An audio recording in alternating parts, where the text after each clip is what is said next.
Une nouvelle ère où le développement local durable cesse d'être un concept abstrait pour devenir une réalité concrète pour tous.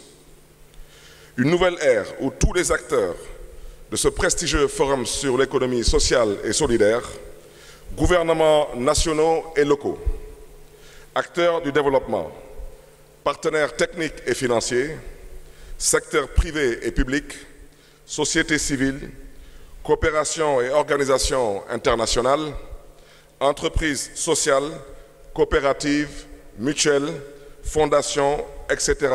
se retrouvent autour du développement du capital humain pour avoir un plus grand impact, répondre aux urgences des communautés, notamment les jeunes et les femmes, et créer un avenir plus équitable et plus durable. Excellences, distingués invités, je demeure convaincu que nous avons le pouvoir de relever les défis auxquels nous sommes confrontés aujourd'hui. Si nous nous engageons fermement à travailler ensemble, ici à Dakar, nous pouvons faire la différence. Oui, c'est possible. Les chiffres le montrent.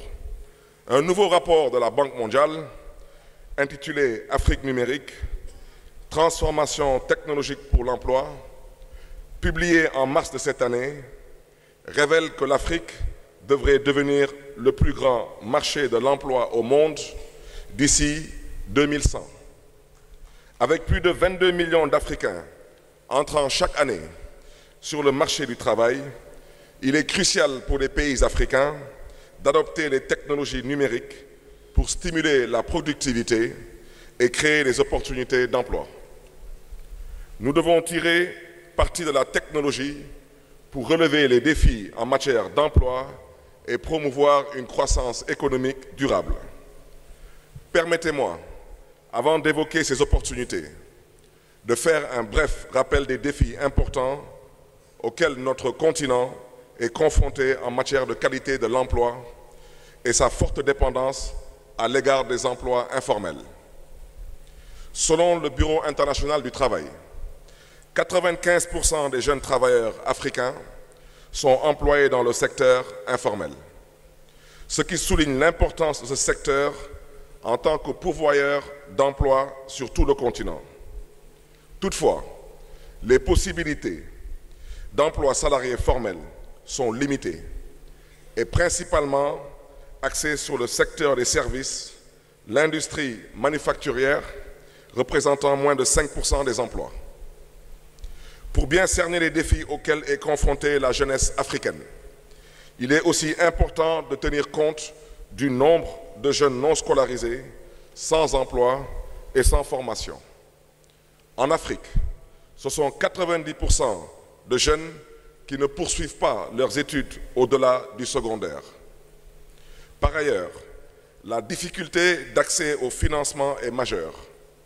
Les structures formelles de financement, telles que les banques et les établissements financiers, imposent des conditions restrictives pour l'octroi de crédits, telles que la nécessité de garantie, d'ancienneté de compte, ce qui limite l'accès au crédit. La microfinance et la nanofinance ne répondent pas toujours aux attentes de toutes les communautés.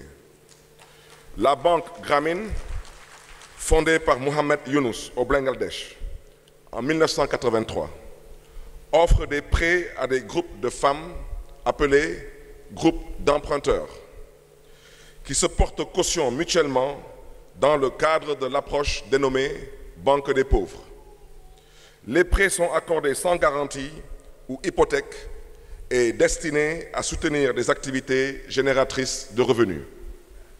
Cette approche a connu un grand succès au Bangladesh et est devenue une référence mondiale pour l'accès au crédit pour les plus démunis. À quand la banque des plus vulnérables au Sénégal? Le FODEM, Fonds de développement municipal, qui accompagne les jeunes et les femmes entrepreneurs de la ville de Dakar, pourrait éventuellement être la solution. Je voudrais à ce titre rendre un vibrant hommage à Madame Samb, directrice du FODEM, pour tous les efforts consentis dans la formation et dans l'accès au financement pour les jeunes et les femmes, l'éducation, l'acquisition et le développement de compétences, l'employabilité et l'emploi, la santé et la nutrition sont les piliers du développement du capital humain. Il y a urgence à agir car le temps ne joue pas en notre faveur. Excellences, Monsieur le Président de la République, distingués invités, j'aimerais prendre un moment pour m'adresser directement aux jeunes, membres de notre public et au-delà de cette salle. Jeunes d'ici, jeunes d'ailleurs, jeunes du monde, nous, jeunes Africains, sommes les gardiens de la croissance économique durable de l'Afrique, cultivant le potentiel de création d'emplois, d'expansion économique et de réduction de la pauvreté. Sans notre participation, la vision d'une Afrique forte et prospère pourrait rester une réalité lointaine. Les chiffres parlent d'eux-mêmes. En Afrique, 60% de la population africaine est âgée de moins de 25 ans. 70% de sa population âgée de moins de 35 ans. 80% des emplois sont dans le secteur informel. Et l'indice de développement humain s'élève à 0,5 sur 1. Notre développement économique pourrait être doublé si notre indice de développement humain était à son maximum. Chers jeunes, l'Afrique qui se dessine sous vos yeux se construira avec nos mains. Il ne s'agit pas seulement d'adresser des solutions pour les 10% de jeunes qui atteignent l'enseignement tertiaire, y compris les formations techniques et professionnelles. L'urgence est encore plus importante pour les 90% de jeunes qui décrochent au primaire, au secondaire et qui n'atteignent malheureusement pas le tertiaire. La priorité est de permettre à ces 90% de jeunes d'acquérir des compétences indispensables à leur transition vers un emploi décent et être compétitif au niveau national et mondial. C'est là une problématique majeure qui requiert l'attention soutenue des pouvoirs publics et appelle des actions urgentes.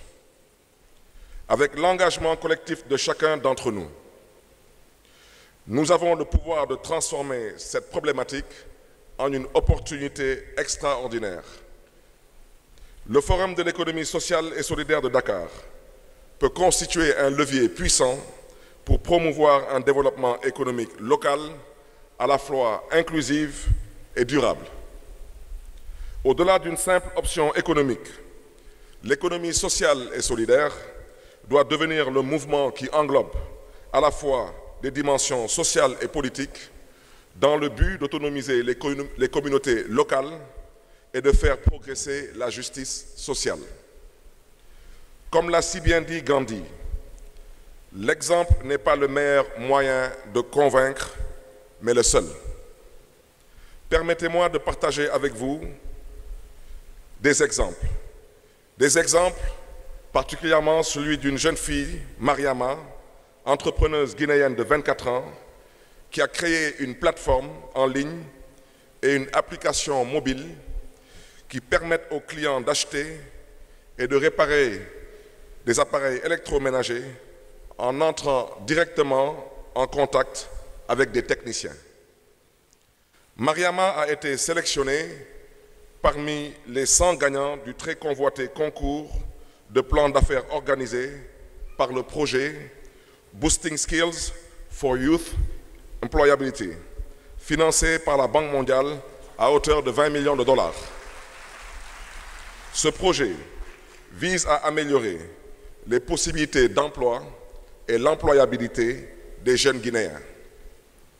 Combien d'autres Mariama existent et sont présentes dans cette salle, attendant d'être découvertes et autonomisées? Nous avons d'autres Mariama au Sénégal, au Kenya, en Afrique du Sud, au Maroc et j'en passe. Le numérique constitue un véritable vivier d'opportunités avec plus de 5 millions d'emplois à pourvoir dans le monde. La demande de compétences numériques en Afrique devrait exploser dans les années à venir. L'enjeu demeure la formation de jeunes Africains pour se préparer à saisir ces opportunités qu'offre le marché global. Plus de 10 millions de postes à pourvoir dans la santé à travers le monde.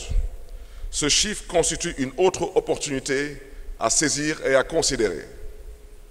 La priorité des priorités pour l'Afrique reste l'agrobusiness, non seulement pour relever le défi de la souveraineté alimentaire, mais aussi parce qu'il est un important pourvoyeur d'emplois. Mais la question demeure, l'attractivité de l'agriculture pour les jeunes. L'urgence est de soutenir ce pilier de l'économie pour les jeunes et les femmes et de leur permettre d'en vivre. Ces quelques exemples nous conduisent à affirmer que nous devrions repenser la coopération avec nos partenaires, comprendre les besoins de nos partenaires, leur exprimer les nôtres et faire vivre la solidarité entre pays pourrait avoir un effet de transformation considérable pour nos communautés respectives. Mais au préalable, il faut, et c'est à mon sens une urgence cruciale, restaurer le capital confiance des jeunes et des femmes. Nous devons leur faire confiance, cela n'est plus une option, mais une réalité. Mon ambition en qualité de maire de la ville de Dakar est qu'au sortir de ce forum, nous nous engageons tous autour de mesures urgentes et concertées. Je plaide pour le lancement de la plateforme DK 20, 23, 30. Une plateforme conçue pour créer 20 millions d'opportunités de formation, d'éducation, d'employabilité, d'accès au financement pour les jeunes et les femmes. Un engagement pris le 1er mai 2023, jour de la fête du travail, lors de l'ouverture du Préforum Jeunes et dont l'échéance coïncide avec la réalisation des objectifs de développement durable en 2030. Cette plateforme DK 20, 23, 30, nous y croyons, c'est possible parce qu'en partenariat avec le secteur bancaire, en partenariat avec le patronat, particulièrement avec la responsabilité sociétale des entreprises, avec les fondations, avec les ONG, avec la philanthropie et bien sûr avec les gouvernements centraux et locaux, nous devrions être en mesure de pouvoir offrir des stages, des séances de formation, mettre à disposition des jeunes et des femmes des prêts, et j'en passe. Et cela est possible. Excellences, Monsieur le Président de la République, distingués invités, je vous invite à faire de cette plateforme un levier d'accélération de la transformation de nos économies et de la vie de nos communautés pour que Dakar 2023 soit un tournant dans la transition de nos économies informelles vers des économies inclusives, solidaires, viables, durables, rentables et éventuellement bancables. Plus qu'un forum d'idées novatrices, Dakar 2023 devra être un forum d'action. Un forum qui crée des lieux d'espérance et porte la promesse d'un avenir meilleur pour l'humanité et pour nos communautés. Chers participants, chers amis, que Dieu vous garde et que Dieu vous bénisse. Je vous remercie de votre aimable attention.